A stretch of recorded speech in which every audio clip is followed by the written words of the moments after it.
All right, it started. It doesn't say on air yet for me. Um, Mine says live and stop Oh, now it does. broadcast. Okay. You guys ready?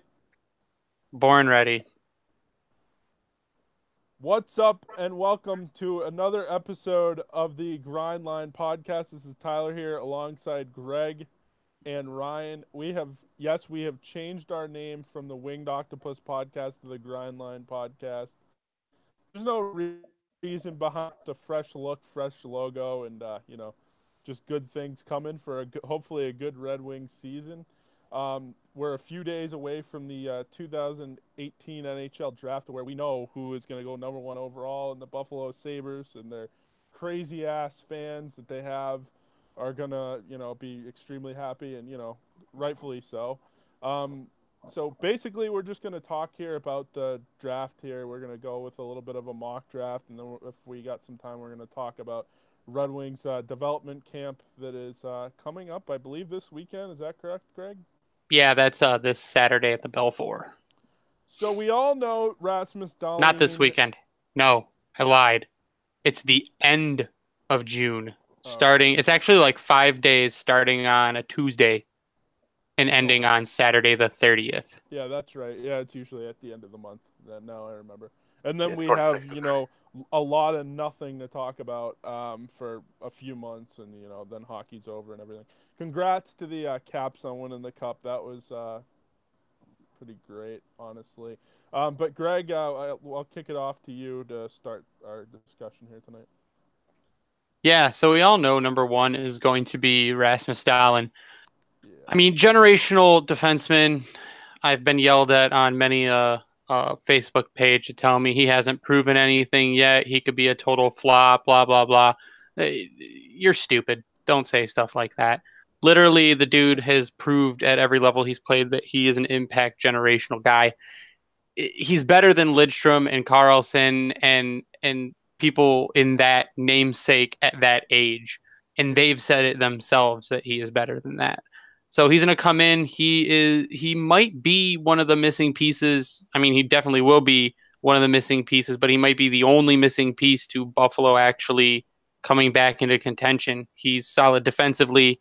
He's a threat offensively and solid number one. There's no way anyone else in this draft could have touched that number one spot.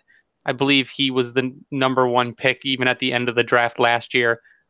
Was slated to be number one this year, and I don't think that's super consistent. But Dahlin will be going to Buffalo. We all know who he is. You'll know if you don't know who he is now, you will definitely know who he is by the beginning of the season. Ryan.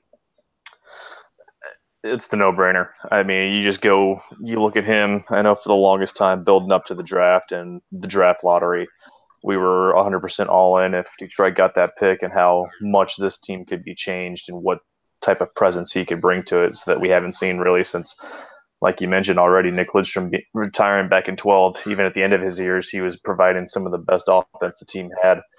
So it's for them. They're fantastic. I I'll envy just them. I'll just say one thing. If you're a Buffalo Sabres fan, you're ecstatic right now because you are getting, a generational talent, the Connor McDavid of defense, if you will.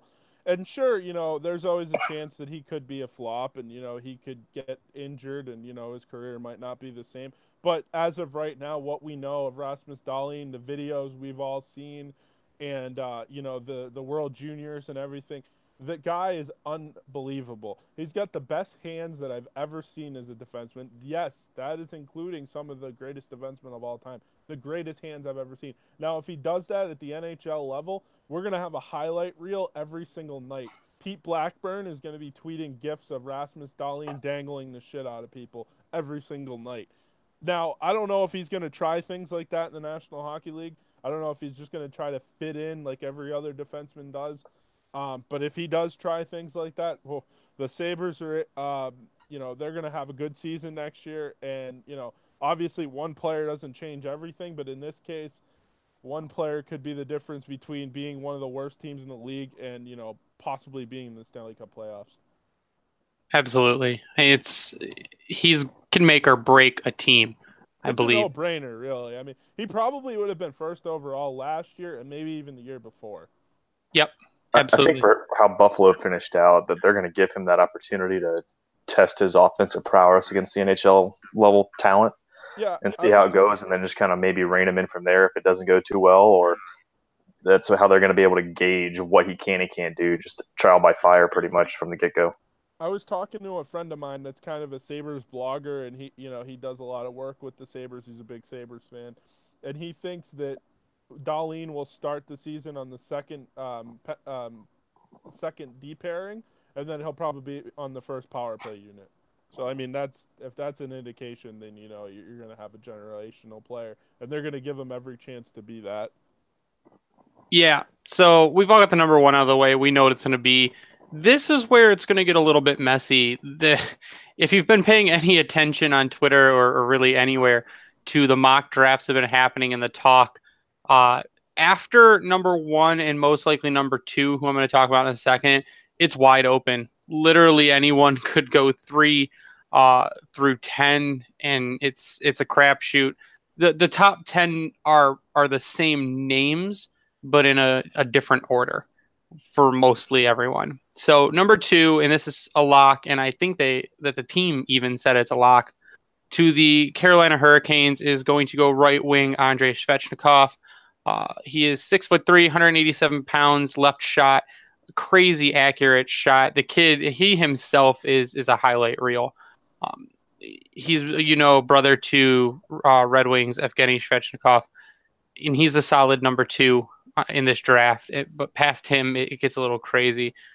Tyler? Yeah, Svechnikov is another guy. I mean, highlight reels all over the place. He has one of the best releases I've ever seen, other than Oliver Wahlstrom. In this draft, anyways. And he's big. He's good. He kind of reminds me, just watching him, he kind of reminds me of Malkin, even though he's a winger. Is there any chance he can end up as a center? Question mark. I mean, yeah. I mean, people go from wing to center. I mean, center, you just need to be a little bit better defensively. Has he ever played it, though? That's my question. I don't think so. I don't think so. So it's going to be very tough for him to go from winger to center. But, I mean, he's everything I've seen of him. Now, there is one thing that kind of scares me about him a little bit. He is, he's the type of player that if he's not engaged, you're not going to see a lot of him. Kind of like a Rick Nash. Kind of, like watching him in the World Juniors kind of worried me a little bit. He didn't do a whole lot in the World Juniors. Now, that Russia team wasn't that good, but it did worry me a little bit because there was games where he was kind of invisible, in my opinion, anyways. Ryan? Yeah, I think that along with Dahlin, Svechnikov is a lock here, number 2. There's no reason why you don't make a guy like him. I mean, watching his highlight tape recently that's been posted out there, the dude can just flat out play. And when he's got the puck, everyone's on their heels because of the quickness he can provide. And then his shot and playmaking is just, it's what you'd want from a number 2 pick.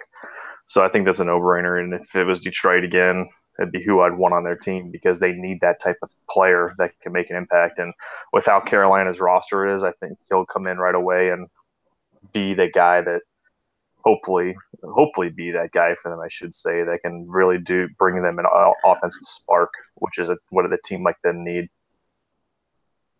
Yeah, I think he'll come in, he'll slot in. Man, Carolina, he'll slot into Carolina's top line. I don't see why not.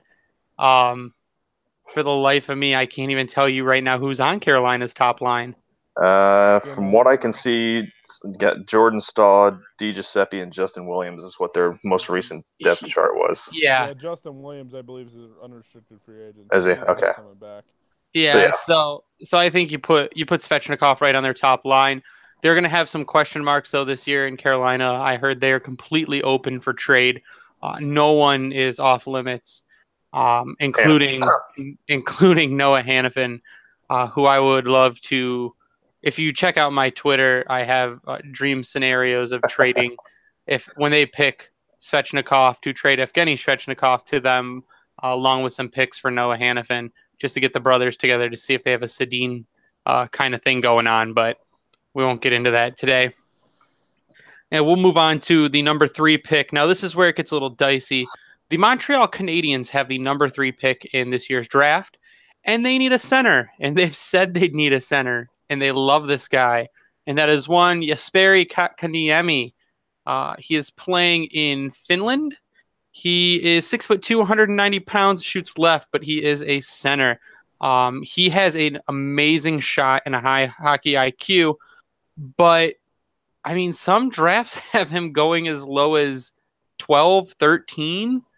I mean, he's good, but I feel like there are better players at other positions that should be drafted ahead of him. But Montreal, just traded, was it Galchenyuk for Domi? Yeah. So, they're not really good at making important decisions.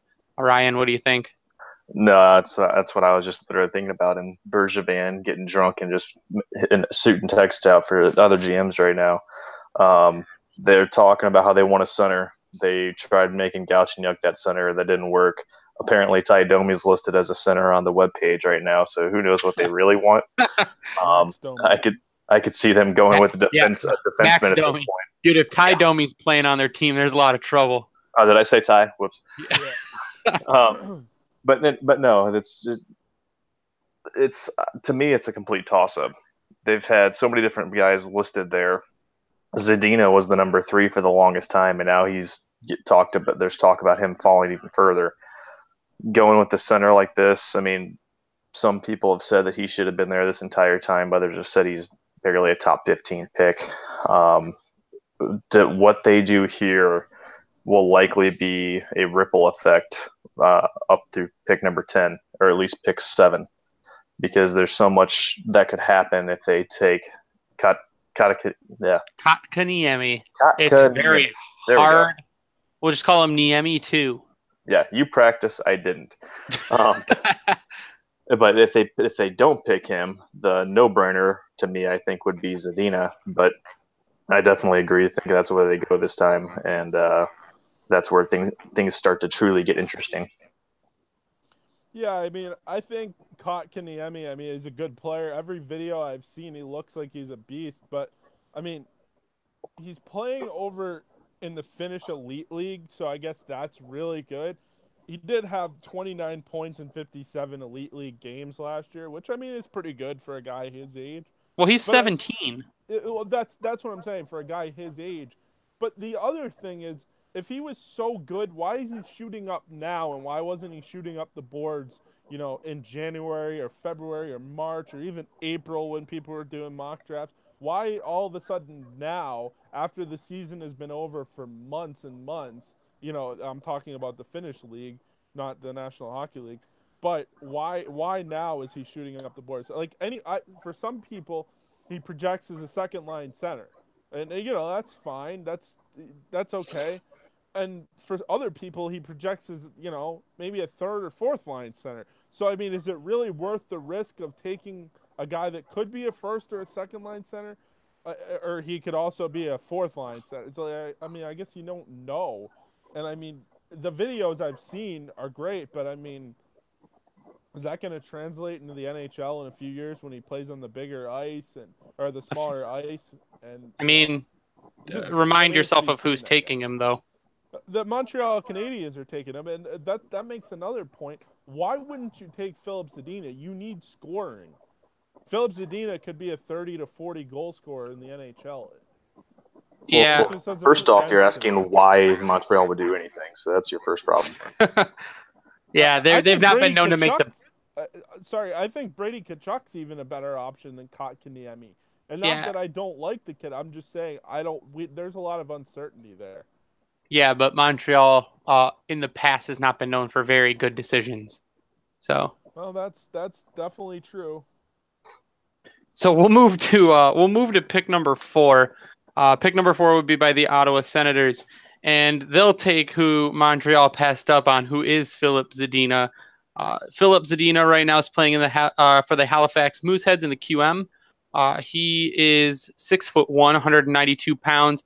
Dynamic offensively, dynamic defensively, huge two-way player. amazingly accurate shot. Like Tyler said, he should easily put up 30 to 40 goals. Maybe not his first year, but I mean he's eventually a 30 to 40 goals scorer easily. Again, left-hand shot, a lot of left-hand shots, but I think that will be Ottawa's pick if Ottawa is, still a team by Friday.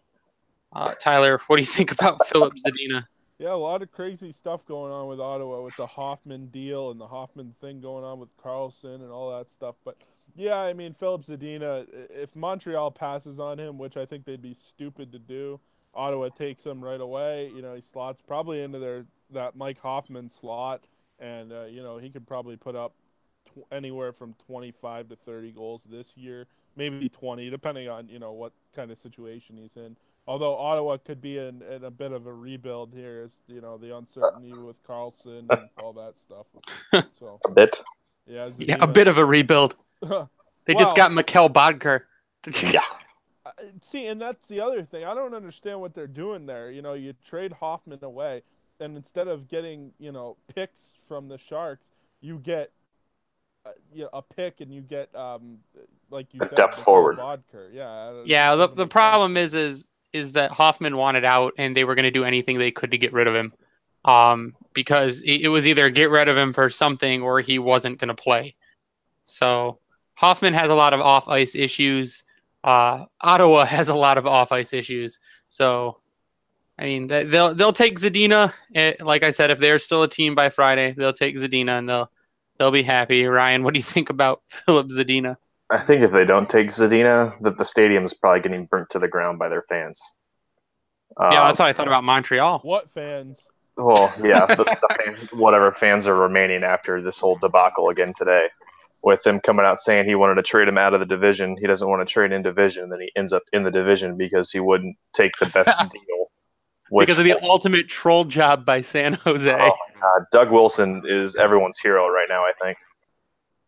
But to me, there's a lot of speculation that they won't take him. I'm on the bandwagon that they don't, so he keeps falling. But for he's got one of the best shots in the draft, and it's stupid to not pick up a guy like this. So if they get him, he can definitely come in and make an impact. I don't know if he does maybe hit that 20-goal mark this year for how much uncertainty they have, especially on their back end. If they lose Carlson, there goes their offense. Ryan, and they've got some. Ryan, there's also the chance too that they take a defenseman. There's also the chance in the Matt Duchene deal that they have to give up either this year's pick or next year's pick. Mm-hmm. So yeah, they have a 4th overall pick this year, but there's a chance they could even be worse and end up missing out on Jack Hughes. Yes.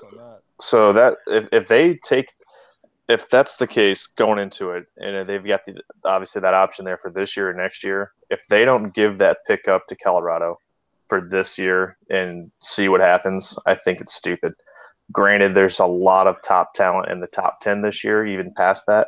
But for what they've got and the situation the team is in, where they're at with even at the management level, I think they just have to lick their wounds and pray at this point, because and that's where it really changes. If they take that scenario, for instance, and Colorado comes in, then it's a complete friggin' toss-up on who's going to go where. I think they would take Zadina. I mean, imagine for the next 10, 15 years, Nathan MacKinnon feeding Filip Zadina and vice versa. I mean, cool. Yeah, it's a win-win either way. I think they take Zadina, and he's solid at 4. If he's not gone at 4, and he slips further, that's insanity. I don't understand. I mean, he should go at 3. But, yes, stranger things have happened. But we'll move on to the Arizona pick. And assuming our draft goes the way we've stated so far, the Arizona Coyotes will pick Brady Tkachuk, brother of Matthew Tkachuk. He is a center, but he's also listed as a left wing. He is 6'3", 196 pounds. I mean, he's huge. He is aggressive. He is I don't want to call him really a two-way player because he's not super offensive, but he has good defense to him. He's not afraid to go in the corner and fight for a puck. He does score. He's a flashy scorer, but right in front of the net. He's not scoring from all over the place. Tyler, you probably have the most experience with Brady Tkachuk. Yeah, I mean, Kachuk's a great player. I think he's got a lot of intangibles. I think he's going to piss a lot of people off, in front of the net and going in the corners and, not licking people like Marchand, but, putting his glove in people's face and, just really agitating people. A bigger version of Brendan Gallagher, probably even worse. But he's a good player. He can put the puck in the net. He's a good facilitator. I know they don't really use that word in hockey, but he's really good at passing the puck. He's a good playmaker. He's got tremendous vision. I think the player where he lacks the most, though, is I don't think he's the greatest skater in the world. I do think that he can work on that, because of the roots that he has, his dad obviously being a former NHLer and his brother in the NHL as well. I do think that that's a good pick for Arizona. They did a really good job with the defense that they have right now. And taking Brady Tkachuk just puts BU West going on there with Clayton Keller out there, and you also would have Tkachuk out there as well. So, I mean, I think that's a good pick for them. I think that's a no-brainer, really, if he's still there. Ryan? Yeah, no, I agree. I mean, this is where it really starts getting interesting, depending on who goes at 4. Seeing what Arizona does here at 5. I mean, there's multiple different ways it could go. There's been talk about D. That was the main focus for a while, especially before this Oliver Ekman-Larsson thing came about, where it's likely he's signing that long-term deal with them. Yeah, monster deal. Yeah. Was it 8x8? Yep. Yeah, so, I mean, there's still a possibility I could see them getting another puck-moving type defenseman. But to pass up on a Tkachuk, especially when he's likely going to be available right there, or even Wahlstrom, as Tyler mentioned, you have to. It's these guys they've got the body build already to come in and make an impact, and it's just, you do it. There is the thing with Tkachuk, though. He said he's going back to BU for his sophomore year of college. So yeah, he says that now, but he's still got a full season, and then camp coming up. The likelihood in Arizona's roster is not that pretty. No. So he can come in there, and if he's making an impact coming out of the training camp and everything else, I don't. College is great, going to a great university, but put that on hold. And that entry-level contract will be pretty nice too. Yeah, exactly. I mean, a lot of them say they're going to go back to college, and then when they see the money on paper, their mind changes pretty quickly. Especially when they have they're hurting for money, though. I will say that. No, but I mean, you see that professional training center. You see that you get to go develop with your actual teammates that you're going to be playing with for a long time. You could be playing professional hockey. I mean, if they give him the opportunity, I don't think he'd pass it up. There's no reason to. I can see education, but you can always go back to school after you're done. The other thing too, and a lot of people don't realize this, is the coach that was a coach at BU last year, David Quinn, left, and he's now coaching the New York Rangers. So that could have swayed, his decision. Maybe he won't go back. Who knows? Yeah. And in fact that I didn't know while looking at Elite Prospects, he is cousins with Jimmy and Kevin Hayes. Yep. I did not know that. Yep. It all makes way too much sense now. So now we all move on. Boston guys are related. Come on. What are you trying to say here, man? So we'll move on to the Detroit Red Wings pick at number 6. And again, if you've paid attention to any social media, this pick's been blown up your ass for quite a while. Picking number 6, the Detroit Red Wings will choose Quinn Hughes from the University of Michigan, 5'10", 174-pound left shot defenseman. He is ranked as high as 6 and as low as 9 on a lot of rankings. I mean, elite defensive talent. He is, people say he's undersized. Shut up. But he has a shot. He is accurate. He scores goals. He could work a little bit defensively, but he'll go to boards and he'll win battles. We saw him win battles in the World Juniors. He'll play on a top line. You give him space, he's deadly. And he can move. He can move the puck. He can distribute it. And when he's given it, he can score. Michigan product, doesn't have to move very far. He was buddy with Dylan Larkin the whole tournament. And I think he can be a top pair defenseman. You put him on a top line with Hronek, or put him on a top line, put Daly on the top line with him. I think if you put someone bigger with him that can knock people off pucks, I mean, Hughes is your guy. What do you think, Ryan? I mean, hell, you could even put him with DeKaiser. I don't think I'd actually be upset about it. When DeKaiser's with somebody with some more skill, it opens him up a little bit because it takes pressure off him to actually have to move the puck. Yep.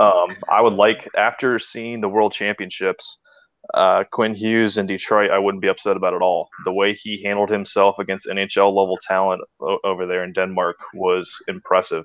And I think that was a big thing for Blashill to see with him behind the bench and future Red Wings assistant coach Dan Bylsma. We'll talk about that if we have time, but no, I mean, the way he moved the puck, I mean, I remember seeing at one point there's a puck going into their own end, and he was in a foot race with somebody else, and he was able to get in front of them, cut them off, take the puck, and throw it back up the boards and out of harm's way, and he made it look easy. He controlled the power play for them while they were over there. So I think he could be a guy that might be the Larkin route a little bit, where he may have to get some seasoning in Grand Rapids to get used to the size and speed, but I think he would tease everybody at the start of the season and would have a real, I mean, for Detroit's decor, he has a very good possibility of cracking that lineup out the gate. So it's going to be, it'll make Ken Holland's statement of 2 to 4 young guys come to fruition here very quickly if he's the type of guy they bring on the team. Yeah, I mean, Larkin played six playoff games for Grand Rapids in 2014-15. Give Hughes 6 regular season games, but I think if you put him, imagine Quinn Hughes on the ice at the same time as Dylan Larkin, with Mantha out there and Rasmussen at net front. I like it. Oof. And just like the sound of it. Oof. Just Tyler, give Quinn Hughes some love. Oh God, here we go. All right. Well, I'll try to make it as short as possible. Like I said, I mean, I've seen him play in person, and it's a good thing. He's extremely fast, but he doesn't have to be going 1,000,000 miles an hour all the time. And you've heard that saying that great players are able to play to their speed. They're able to slow it down and speed it back up. There's perfect videos of Quinn Hughes. I don't know if you like watching long videos of, breakdowns, but there are some videos of him, breakdowns of him, being able to get the puck out, run a power play, catch somebody, even though he was deep down in the offensive zone, come all the way back and break up the play, break up a 3-on-1 by himself. Like, this guy doesn't get enough credit for being good defensively. I'm not saying he's great defensively, but I think that he can be even a little bit better than Torrey Krug defensively. And if he does that, he does slot into your first or second pair on the Red Wings. Not this year. I think he's going back to the University of Michigan. I think he'll be the captain there. And, they'll obviously tell him to get a little bit bigger, a little bit bulkier, and still stay fast. And I think that's probably the best case scenario if you're the Red Wings. And like I said, he could run your power play. He's fast. He doesn't have the hardest shot I've ever seen, but it does find the back of the net. It's a seeing eye shot. Mm-hmm. And if the Red Wings can get somebody that has a blast of a shot, to be on the other side of the umbrella, Quinn Hughes will find the guys. And, like he did with Cooper Marody this year and, Dexter Danks and those guys. So I think that's a no-brainer for the Red Wings. Evan Bouchard is another guy, but I think Quinn Hughes is the guy that Detroit has identified. Yeah. So next is the Vancouver Canucks. The Canucks, I believe, at number 7 are going to take Noah Dobson. He plays right now for the Titans in the QMJ. He is a 6'3", 179-pound right shot defenseman. So he would be the first right shot defenseman to go. 2 ways, plays in all situations, super productive. He plays an up-tempo style, so he's fast. He will hit. He is super, high hockey IQ. He knows what's going on, when it's going on, and where to put the puck. He has a very accurate shot, super soft hands. He's started the year out of the top 10, I think. I don't think he was in the top 10 to start the year, but he's gone, I've seen on some lists as high as 4. So I think Noah Dobson goes to Vancouver, who needs some defensive help. You want me to go or you want to go? Whoever. Someone take it. No, I definitely agree. I know I've seen that's pretty much like we've been talking about, where everything kind of gets in a bit of a nut roll with who could go where. Everything I've seen, with the exception of one mock draft, has been a defender of some sort, and it's likely Dobson going here to Vancouver because of what they've got going on. They're one of those that are kind of right on the cusp. If everyone's healthy, they can maybe make something happen. They've got a lot of cap space going into the year with the Sedins both falling off, so they're an intriguing team to watch coming up this weekend, and then up through July 1st of what type of movement they can do to try to make this team better. But it's going to start in the back end, much like Detroit. Tyler? Yeah, Noah Dobson is another guy that I didn't know a whole lot about, and then I took to YouTube and I watched a lot of video on him. I think what strikes me the most, yeah, he does score goals, but he's a really good playmaker. He's really good at making stretch passes. He's not afraid to do that. He can run a power play, although he doesn't have the strongest shot in the world. It is pretty accurate. I did see he's pretty physical, but he's not over the top physical like you would think for a guy his size. What is he, 6'3", 190 or something like that? So, I mean, the other thing that people have to be very curious, very cautious about with these Q players is that league. I'm not saying it's easy. I'm just saying soft. It's softer to put up points. I mean, look, Anthony Mantha put up 100 and something points one year. Perfect. Yeah, 139 points. What's the most he's put up in the NHL? He had what, 40 something last season? Hit 40 plus this year. So that's sort of my point. He hasn't eclipsed 50 yet. And, he's into his 3rd or 4th year in the NHL. So, I mean, you have to be really careful about the Q. I'm not saying it's not a good league. I'm just saying it's a little soft. And the Canadian Hockey League in general is a lot easier to score goals than you're going to see in the NCAA, with a guy like Matthew Tkachuk only having 31 points and 30 games or 20-something, 23 games or something like that. So just got to be careful with those guys. Yep. So we'll move right along. We're running out of time, but we'll go through the last ones real quick. So to Chicago, we'll go with Evan Bouchard, who has slipped quite a bit. Most people, I would say, as short as 2 weeks ago, had Bouchard going in the top 4 or 5.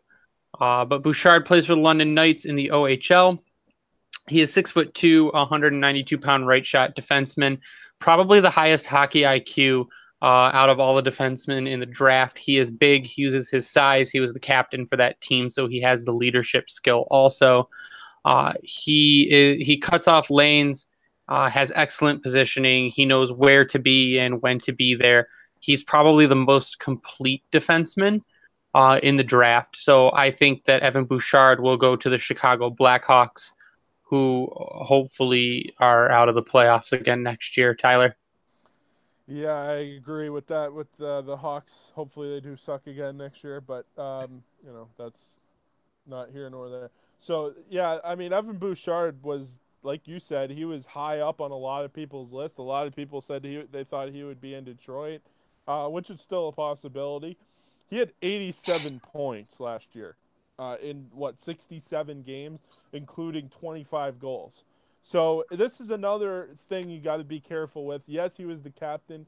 He was also the captain of a very young London Knights team, with them losing Olli Juolevi and those guys. So, I mean, yeah, this is another guy. He's not overly physical. He's really good at passing. Like you said, he's good at cutting down lanes. But, I mean, I think that's a no-brainer for Chicago, especially, since Keith and Seabrook and those guys are getting up there in age and they can't skate as well as they once did. Ryan? No, I totally agree. I mean, it's with the struggles that Chicago had, taking a guy like Bouchard here is another no-brainer. If he can come in, he's already got the size. He's got the shot that they would like on a team like Chicago because of the guys they can get to the net. It's if he's still there, I think it's actually it's a slam dunk for them, I guess you could say. Um, if that's where again another toss-up pick, because I've seen more them focusing towards a forward here as well to try to spark that offense a little bit. But the biggest thing is will he fall that far? I'm still not officially convinced that he makes it past 5, but if he does, I think that'd be a good spot for him to land because of what he can provide from the back end that Chicago likes to work with. Yeah, Chicago is going to need some help here pretty soon too. So, I mean, you got Patrick Sharp left. He quit. And Chicago, I think if Bouchard goes that low, you're right. It's a pick you have to make. Yep. So next to the New York Rangers at number 9, the Rangers will get what I consider possibly one of the best, the top maybe pure goal scorer in the draft, and that's Oliver Wahlstrom. He is playing at Boston College right now, 6'1". The dude's 207 pounds. Center, shoots right.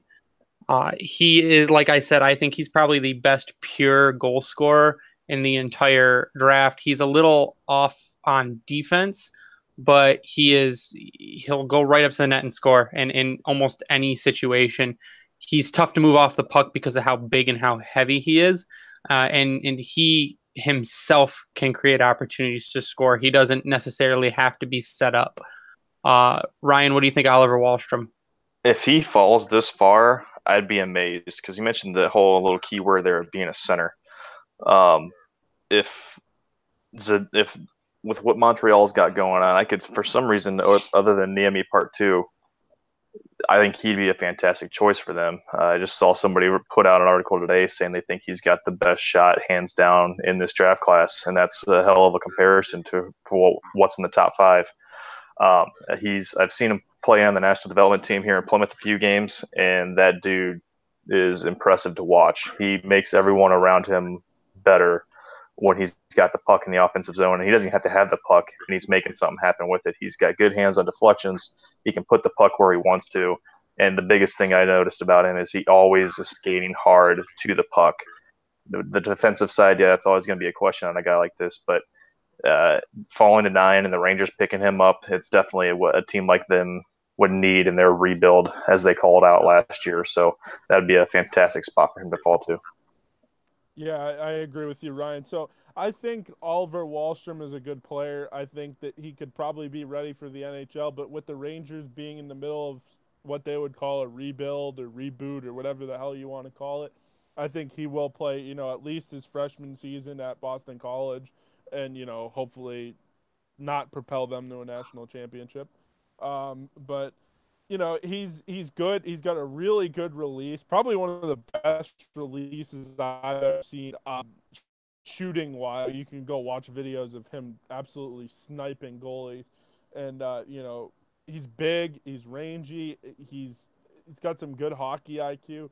He's gonna be a threat on the power play, especially with that shot that he has. So. I mean, that's a really good pick for a team like the New York Rangers in the middle of a rebuild. They got guys like Elias Anderson and Philip Sheedle and, those guys. So I think the Rangers reboot is going to be a lot quicker than a lot of people think. He could slot into the NHL lineup this coming year, but I doubt it with the Rangers being in the rebuild that they're in. Yeah, I think, though, at number 9, if he slips that far, that's an absolute steal.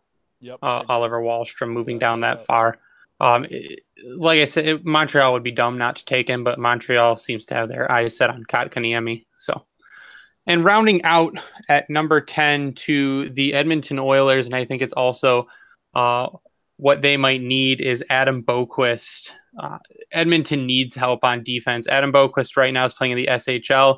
He is 5'11", 165-pound right shot defenseman who literally has the skills of a forward. The kid can score. He outscores some of the forwards on his teams.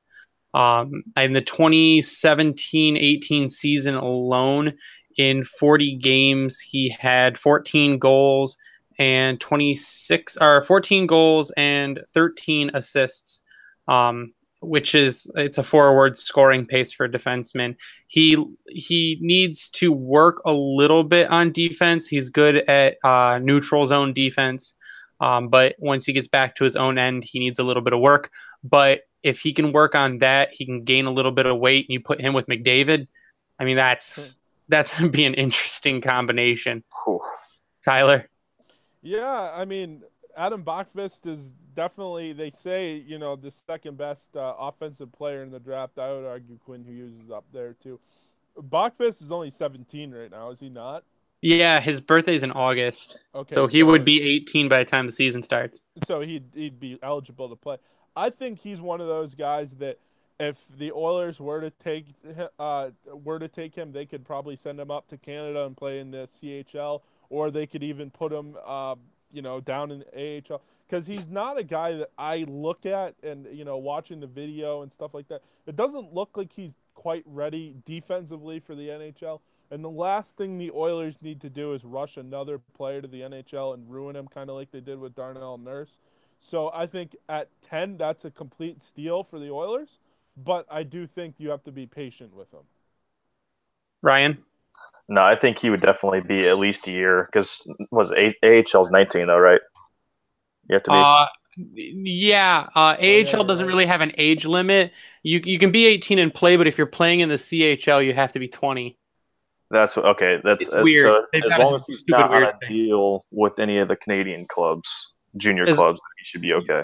Yeah, as long as he's not on a CHL team, it would be why Michael Rasmussen next year could not play for the Griffins. Right, because he'd have to go back to juniors if he doesn't make the roster. Okay. Yep. But anyways, I mean, I think a year of development for him. I mean, granted, we talk about the current size of a lot of these guys, especially like Hughes and a few of them being a little bit on the smaller side weight-wise. There's a very good chance some of these boys have already put on quite a bit of weight and could be very much ready come training camp or preseason to possibly be fighting for a roster spot. So for the offensive upside, I think he'd be fantastic. For the dumpster fire that somehow continues to be Edmonton, I think that's horrible for him. But not even McJesus could save Edmonton. No, unfortunately not. So it'll be interesting, but I think he'd be a great offensive spark. Like you said, Tyler, putting him out there with Connor McDavid, it'd be fun to watch, but it's just how quickly would he be out there? I don't think this year would necessarily be the greatest thing, especially when they're still trying to figure out certain contracts to try to maneuver themselves to be in a better position long term. But with Chiarelli back there, who knows what the hell could happen? So, but I would like him here if he goes that far as well. So it really comes down to, for me, if the Oilers want to get him to the smaller ice and start to get him used to, the level of the NHL and, like the smaller ice over here in North America, or if they're going to send him back to Sweden for Sweden. What is it? Sweden, Finland, Sweden, right? Sweden. Yeah. Sweden for one more year and let him play with men over there and, see how it goes. Because, I mean, he's probably not ready for the NHL just yet, although the Oilers do have a need. But I think it's more on the wing than it is, on the back end. Yeah, I agree. I think on a desperate – I mean, Edmonton's desperate, but they're not Arizona desperate. I think on a desperate team like Arizona, they'd slot him in. But I think Edmonton could stand to get another good draft pick next year, bring up Boquist next year, and just maybe move into a top 5 pick and have a really solid draft showing to put with McDavid to actually have an impact and win. Because you don't want to rush him in and then still finish shitty and waste a year of his development. So right. That's where I stand on it. But Tyler, I think we're out of time. I'm going to let you take us out for this pre-draft edition. Yeah, so I guess the last thing I have to say is you can find the draft on Friday night. Is it at 7 or is it 8? Oh, God, I don't. Okay, good. I'm glad you know. 7:30 NBCSN. I believe it's rounds 1 and 2, and then the rest is on Saturday. I believe that's also on NBCSN. That's all we have tonight. We do appreciate you guys joining us in our inaugural show here of the Grindline Podcast. Greg, I'll let you shout out your Twitter handle, and Ryan, you as well. Yeah, you can follow me on Twitter at Bringing the Wing. You can also follow the Grindline podcast at Grindline Pod. And my Twitter handle is at rdryan33. So I'll see you out there. You can follow me on Twitter at Tyler_Seely, I believe it is. You can also follow No, your Twitter now is SealDog91. Oh, okay, I changed it again. Yeah, that's Jesus right, Christ. So yeah, you can follow me on Twitter at SealDog91. You can follow the Grindline podcast at GrindlinePod.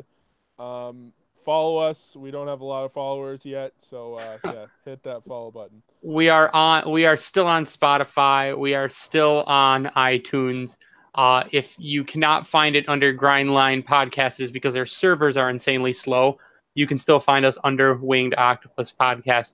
But that should all be switching over pretty soon. But you can also find us on Podbean and Stitcher. Yep. All right, that wraps it up, guys. Thanks for a good night, and everybody have a good night and stay classy, Hockey Town.